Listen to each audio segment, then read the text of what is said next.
फातिमा की रानी माँ, प्रभु यीशु की माँ, आसरा तू ही है माँ।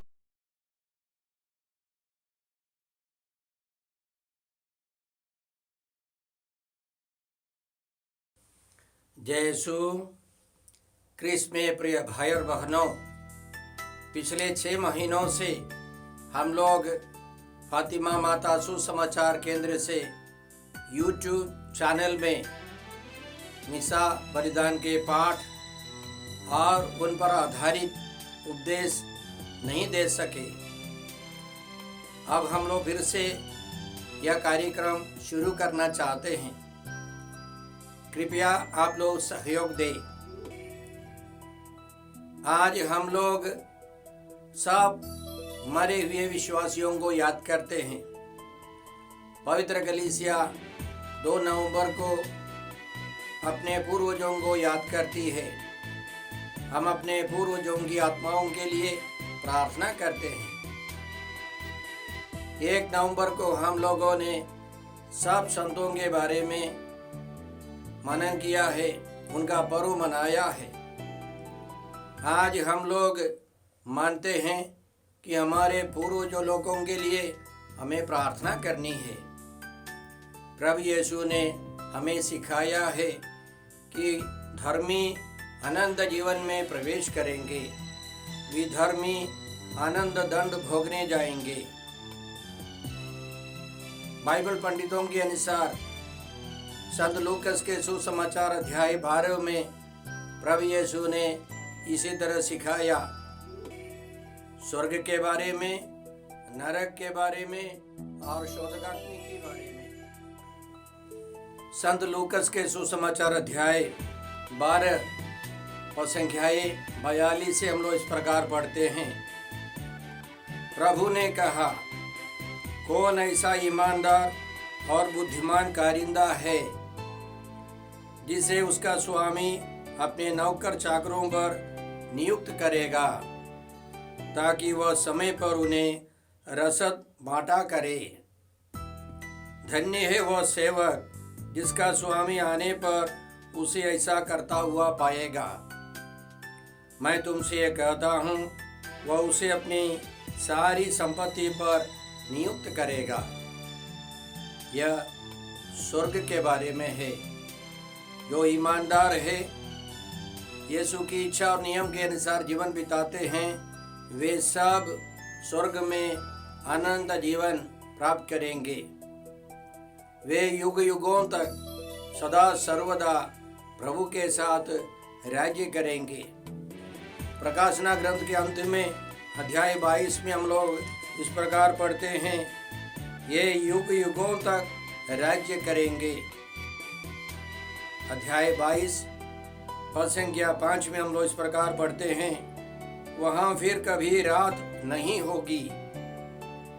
उन्हें दीपक या सूर्य के प्रकाश की जरूरत नहीं होगी, क्योंकि प्रभु ईश्वर उन्हें आलोकित करेगा और ये युग युगों तक राज्य करेंगे।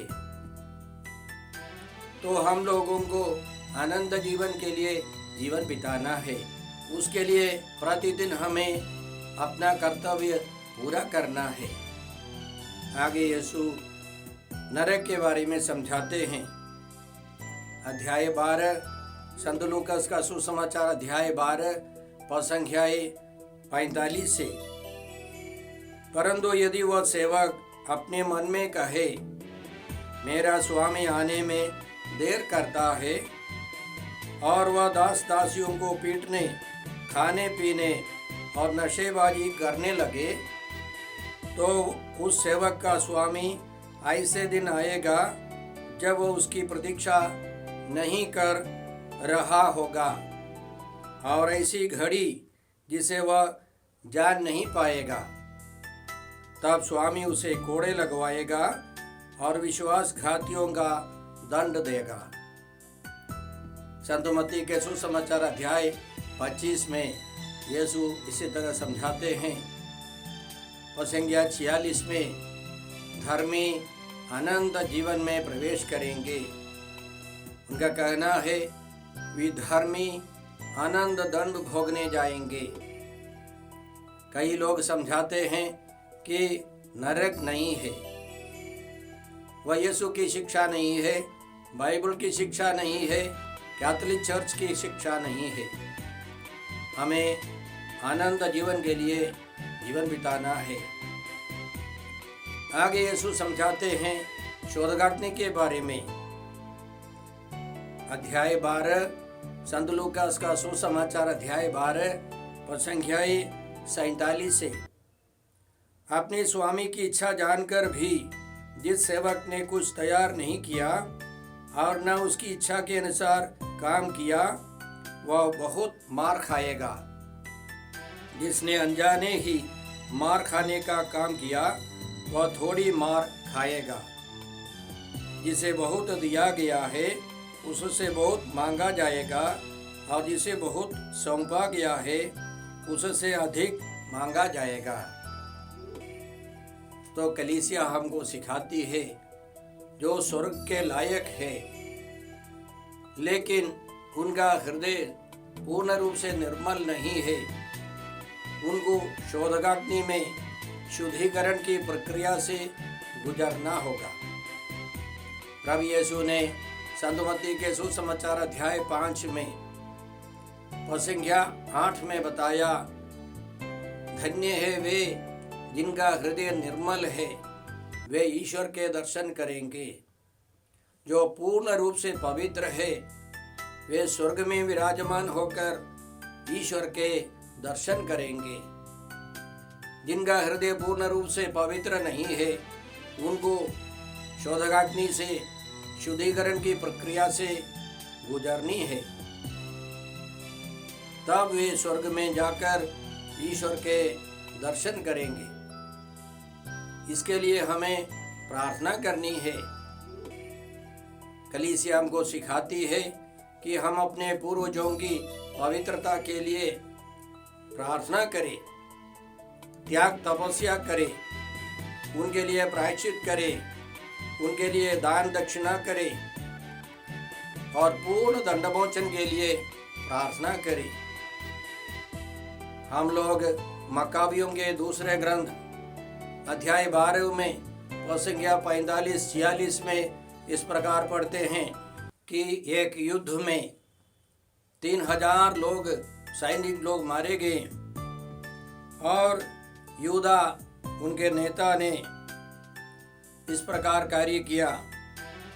इसके बाद यूदा ने लगभग 2000 रुपये का चंदा एकत्र किया और उसे यरूशलेम भेज दिया, जिससे वहां पाप के प्रायश्चित के रूप में बलि चढ़ाई जाए। उसने पुनरुत्थान का ध्यान रखकर यह उत्तम तथा सराहनीय कार्य संपन्न किया। यदि उसे मृत सैनिकों के पुनरुत्थान की आशा नहीं होती, तो मृतकों के लिए प्रार्थना करना मूर्खतापूर्ण तथा निरर्थक था। उसका उद्देश्य पवित्र तथा पुनीत था, क्योंकि वह जानता था कि प्रभु भक्ति में मरने वालों के लिए एक अपूर्व पुरस्कार सुरक्षित है। इसलिए उसने प्रायश्चित के बलिदान का प्रबंध किया, जिससे मृतक अपने पाप से मुक्त हो जाए। तो हमारे पूर्वज लोगों ने मृत विश्वासियों के लिए प्रायश्चित किया, प्रार्थना की। आदिम कलीसिया से अभी तक हमारी कलीसिया में हम लोग अपने पूर्वजों को याद करते आए हैं। हम उनके लिए प्रार्थना करते हैं, क्योंकि पवित्र कलीसिया हमको सिखाती है कलीसिया के 3 भाग है। एक स्वर्ग में विराजमान कलीसिया जो संतों का समाज है, वो महिमानित कलीसिया है। पृथ्वी पर जो कलीसिया है, वो संघर्ष करते हुए आगे बढ़ने वालों का समुदाय। तीसरी कलीसिया है जो शोधगाग्नि से गुजरने वाली है। उस कलीसिया के सदस्य शुद्धिकरण की प्रक्रिया से गुजरते हैं। हम उनके लिए प्रार्थना करते हैं। उनकी सहायता करते हैं। वे अपनी मुक्ति के लिए अब कुछ नहीं कर सकते। स्वर्ग में विराजमान संत हमारे लिए प्रार्थना करते हैं और स्वर्ग में विराजमान संतों से हम लोग प्रार्थना सहायता मांगते हैं।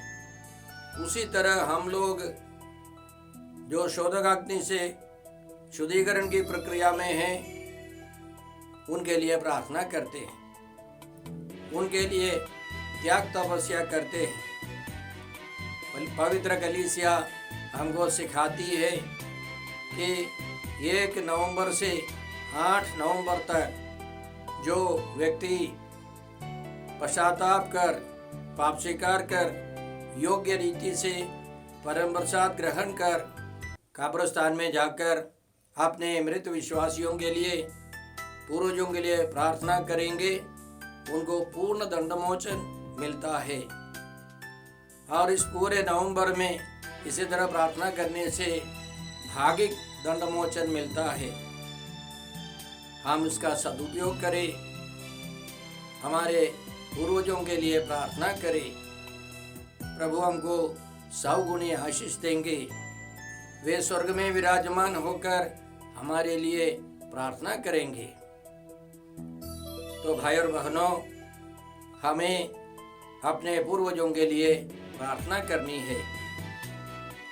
2 नवंबर से हम लोग यह भी सीखते हैं कि हमको भी एक दिन मरना है। हमको अनंत जीवन सामने रख करके उस पर नजर लगाते आगे बढ़ना है। हमें पवित्र जीवन बिताते हुए स्वर्ग जाने का प्रयास करना है। इसलिए समय समय पर हम अपने पापों पर पश्चाताप कर, पाप स्वीकार कर, योग्य रीति से प्रभु यीशु का शरीर और लहू ग्रहण करें।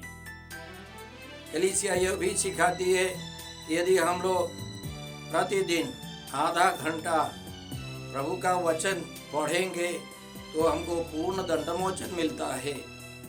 प्रतिदिन हम लोग वचन पढ़े, वचन जोर जोर से पढ़कर अपने को सुनाए। प्रभु हमको पवित्र करते हैं। प्रभु यीशु ने कहा, मैंने तुम्हें जो शिक्षा दी है उसके कारण तुम शुद्ध हो गए हो। तो जो पवित्र वचन पढ़ता है, जो वचन सुनता है, उसको पवित्रता का वरदान मिलता है। तो जब हम लोग सब संतों के पर्व मनाते हैं, सब मृत विश्वासियों का पर्व मनाते हैं, हमें याद रखनी है हमको भी मरकर प्रभु यीशु के सामने खड़ा होना होगा। हमारा न्याय होगा, हम अनंत जीवन में प्रवेश करें। आइए हम प्रार्थना करते हैं। हे पिता ईश्वर, हे प्रभु यीशु, हे पवित्र आत्मा ईश्वर, हम अपने मृत सभी सदस्यों को याद करते हैं जो संत बनकर स्वर्ग में विराजमान है। उनके लिए हम धन्यवाद देकर उनकी सहायता मांगते हैं। जो शोधाग्नि से गुजर रही है, उन आत्माओं के लिए हम प्रार्थना करते हैं। हमारी नम्र प्रार्थना सुनकर अनेक आत्माओं को स्वर्ग में ले ले। हे पिता ईश्वर, हम यह प्रार्थना करते हैं प्रभु क्रिस्त के द्वारा, आमीन।